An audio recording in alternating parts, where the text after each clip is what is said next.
আজকে আমরা মাযহাব নিয়ে আলোচনা করব। যে পথের গন্তব্য কোরআন এবং সুন্নাহ, সেটাই হচ্ছে মাযহাব।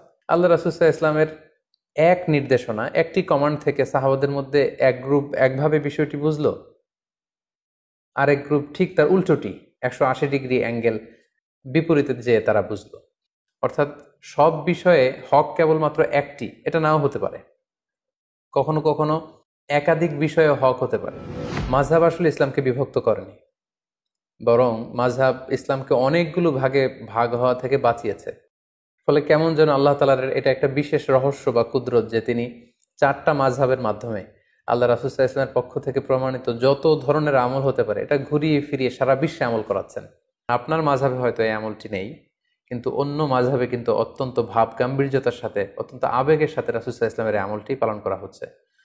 সো মাযহাবের কোনো আমলকে, আল্লাহ রাসূল সাল্লাল্লাহু আলাইহি ওয়াসাল্লাম থেকে প্রমাণিত কোনো আমলকে যদি আপনি ঠাট্টা করেন, অন্য কোনো মাযহাবকে যদি আমরা ঠাট্টা করি, তাহলে এটা কেমন যেন রাসূল সাল্লাল্লাহু আলাইহি ওয়াসাল্লামের আমল নিয়ে ঠাট্টা করার শামিল, যেটা অনেক বড় ধরনের একটি কবিরা গুনাহ। নতুন নতুন অনেক ইস্যু, নতুন নতুন অনেক কন্টেম্পোরারি মাসআলা তখন আসছিল, যেটি আগে ছিল না। তখন ইমাম আল আযম আবু হানিফা রাহিমাহুল্লাহ ওনার মেধাবী ছাত্রদেরকে নিয়ে 40 জনের একটা প্যানেল করেন, একটা ফিক একাডেমি করেন। তাহলে সংক্ষেপে যদি আমরা এভাবে বলি যে ইমাম আবু হানিফা এবং ইমাম মালিক ওনারা সমসাময়িক ছিলেন।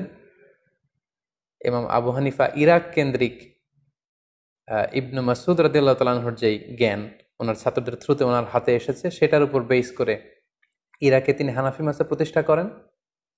একই সময়ে মদিনাতে ইমাম মালিক রাহিমাহুল্লাহ উনি মালিকি মাযহাব প্রতিষ্ঠা করেন। ফলে গোটা বিশ্বের আপনি মুসলিম রাষ্ট্রগুলোর দিকে যদি খেয়াল করেন, তাহলে দেখবেন যে সবাই এই 4টি মাযহাবের কোনো না কোনো একটি মাযহাবকে ওনারা গ্রহণ করেছেন। কিন্তু এই মাযহাব নিয়ে যেন আমরা কখনো বাড়াবাড়ি না করি, বরং কোরআন সুন্নাহকে সহজভাবে মানার ক্ষেত্রে এই মাযহাবকে যেন আমরা সহায়িকা হিসেবে গ্রহণ করতে